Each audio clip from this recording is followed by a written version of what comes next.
I remember looking at the staff saying, if 90% of you would not even recommend to your own family member that they could send their students to our school, why are you here? Why are you here? That is a direct reflection of you as educators and as staff at this school, that you're not even taking pride in the delivery of instruction and the work that you are doing. And that changes today. Welcome to Innovating Education, the podcast where we spark solution-driven conversations to transform the educational landscape. I'm your host, Dr. Riley Williams, and today we're diving into a powerful story of school transformation and leadership. Our guest today is an accomplished education leader who has firsthand experience turning struggling schools into models of success. Michael Maine is a seasoned organizational strategist with more than 15 years' experience in instructional program design, strategic planning, and educational leadership. He is recognized for leading the turnaround of a D-rated school, transforming it into an A-rated institution within just 2 years. Today, we'll explore the strategies, challenges, and leadership principles that drive successful school transformation. Michael, welcome to the show. Thank you very much for having me. I appreciate it. Well, I'd like to start by taking a step back to the beginning of your transformation journey. Every school that struggles has its own unique set of challenges, but some common themes tend to emerge: low academic performance, disengaged students, morale issues among educators. Can you describe the state of the D-rated school when you first arrived, and what were the biggest challenges that you faced? Yeah, you hit on all the right research, because from the moment I walked through the door with the leadership team that I brought with me, you could see deplorable conditions. DNF schools do not become DNF schools overnight. There are systematic breakdowns that occur at a school within culture, within academic processes and systems over time. And if not dealt with in a very quick manner and a very direct manner and with intentionality, the breakdown will continue to occur. So when I say deplorable conditions, I mean deplorable conditions. Dirty buildings, dirty classrooms, oftentimes bug infestations, things that are not dealt with from a maintenance standpoint operationally at a school. And then there's also that leads to low morale. And when there's low morale on campus, there's high turnover. And when there's high turnover, you cannot keep good teachers up in front of kids. And we know that students need the very best teachers up in front of them in order to keep that momentum academically and close achievement gaps. So I'm a living, breathing example of the research that's out there that definitely is pointing in the direction of system breakdowns that cause schools to begin to fail. So, leadership in school transformation isn't just about having a vision, it's about putting concrete strategies in place to create meaningful change. Now, you've successfully turned around a struggling school, an achievement that many school leaders aspire to. What were some of the key strategies and initiatives that you implemented to turn the school around? Yeah, I think for me, it's definitely getting away from just sit and get whole group instruction. When you're talking about students that have unique needs and closing achievement gaps that have grown over time, resulting in the school struggling, you have to put good quality differentiated instruction in place. And you definitely need to make sure that there are systems in place where you are using short term cycle data to make instructional pivots and changes on the fly based on the needs of individual students. Oftentimes, teachers continue to just teach and they're not looking at short cycle data to make pivots in instruction as quickly as needed. And they're not always teaching at the level of rigor of the standard. So, regardless of what state you're teaching in, we're in Florida. So we have very rigorous benchmark standards that have to be followed for those end of year state assessments. It is very crucial and important for instructional leaders to be doing rounds in classrooms, monitoring the instruction that's taking place, and making sure that the teacher is hitting the standard at the level and the depth in which that standard was developed. They cannot sugarcoat or surface level teach. They have to go deep into the standard, and they have to build in scaffolds to support struggling learners. And I think that's another key initiative that I brought into the to Spring Hill Elementary School, was that there were low expectations. We oftentimes feel bad for students based on their socioeconomic background, or maybe if they're a student with disability. So we say, let's meet the student where they're at. And that's wrong. We fail students when we do that. So we have to hold all students to very high expectations. And then teachers have to provide scaffolded support for those students to allow them to reach that high standard that we expect. And small group instruction is where it's at. Less teachers being a talking head and more teachers pulling small groups and providing individual support to students.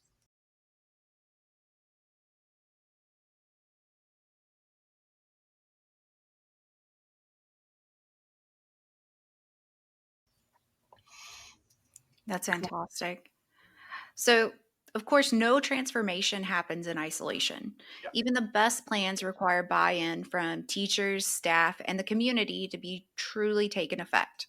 Change can often be met with resistance, so gaining people to align with that vision is a really critical step in the process.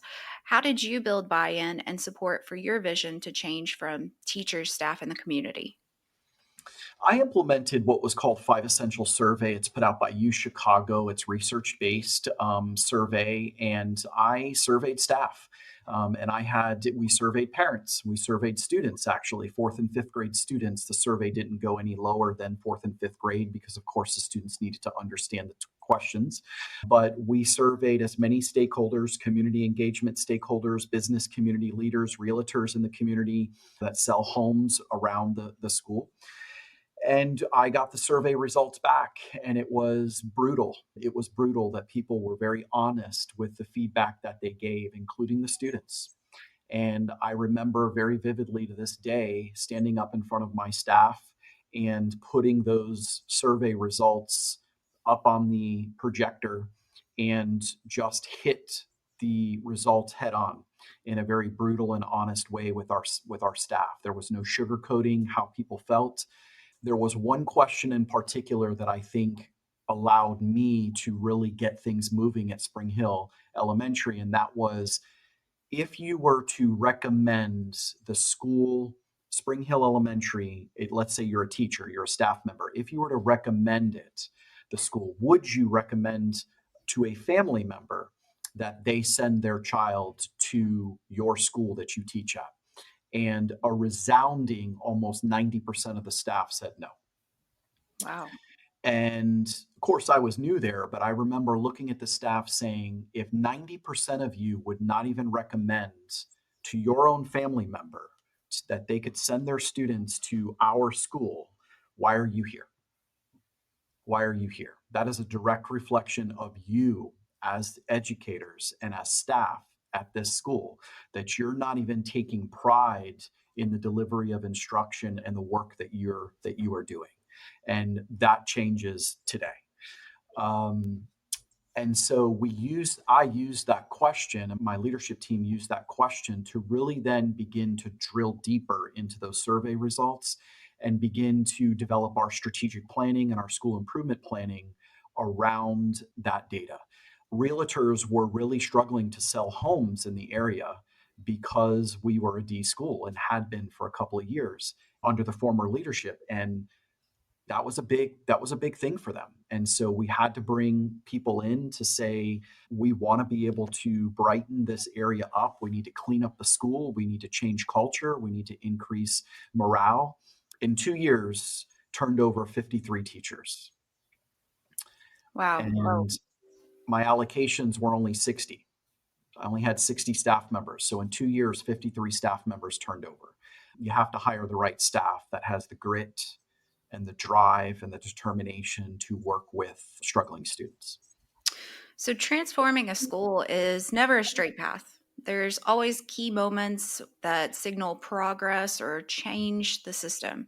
Sometimes it's a new program taking off, a shift in culture, or a moment when you realize that real change is happening. What were some of the most significant milestones or turning points in the school's transformation? Yeah, when we started to really see a decrease in student behavior and level of engagement with students because of the change in delivery of instruction, when we started to put those short cycle formative assessments in place and monitor data the way we really needed to monitor data, we celebrated those successes early and we celebrated them often. We made sure that we put pep rallies in place that were academically and behaviorally focused and driven, where we celebrated students that were meeting their goals. And really, in a pep rally crazy fashion, I would dress up in crazy costumes. My leadership team would, the teachers would. I'd stand on the cafeteria tables and we'd give them brag tags and really celebrate them for meeting us halfway in our journey to say, listen, we're here for you. We love you. We care for you. We want you to meet us halfway in that journey and really dig deep in yourself to say you're better than what people say you are, or maybe even how you think of yourself. And so as we began to celebrate students and as students be able to begin to set individual goals for themselves that they then achieved and or far exceeded, we celebrated as a staff, we celebrated as a family, and it just began to build traction and momentum. And that's kind of when we started to feel a shift in year one that we were on the right track and doing the right thing for kids. So, many school leaders find themselves in a similar position to where you once were, taxed with turning around a struggling school and unsure of where to begin. Based on your experience, what insights would you share to help others lead their schools towards improvement? What advice would you give other school leaders who are facing similar challenges in turning around struggling schools? Yeah, that's a very great question. And I think it's because when leaders are moved to schools and given the task to turn around a struggling school, it can be very overwhelming. It can be very daunting, and you're being hit from all different kinds of angles. And you can oftentimes have data overload, right? Where there's too much data and too many places to start to try to fix. I would highly suggest that leaders really pinpoint exactly one or two areas that they want to tackle first and really focus their energies around those areas and cut out all of the other outside noise. And because you can be distracted and a lot of pressure can build up for you to say, okay, well, we're not doing enough here, and then you move, and we're not doing enough here, and then you move. So I would oftentimes, in my leadership team who is still back home. I've moved districts, obviously, now that I'm a superintendent, but they'll oftentimes call me and say, boss, the one thing that you said to us all the time was stay the course. Stay the course. When the noise was starting to get too loud or the outside influences were starting to kind of put too much pressure, they would come in oftentimes with their hair on fire. We need to change. We need to change. And I would look at them and I'd say, stay the course. We developed a good plan, execute the plan, and stay the course. And then once you start to see the data moving in the areas that you set out as priorities in the direction you want it to go, then you can begin to layer on additional areas of focus. You can bring on another goal and progress monitor it, and then you can bring on another goal and progress monitor it. But don't try to shotgun approach everything at one time, because you will bite off more than you can chew. And oftentimes, leaders find themselves being unsuccessful in being able to turn around a school. So, turning around a school is one thing, but sustaining that success requires a culture of continuous learning and adaptation. This is something that great school leaders, such as yourself, prioritize. How do you define continuous improvement in the context of education? Yeah, systems. You have to be a systems oriented, driven leader that knows good quality instruction. And so, inspect what you expect and have a very high level of expectations for your staff and for your students. You have to build the systems of how often you're meeting with your staff, how often you are looking at formative assessment data, how often you are, we call them collaborative action teams or CATs. And during those collaborative action teams with your teachers, you, as the principal, are the lead teacher. You are leading this process, not your assistant principal, not an instructional coach.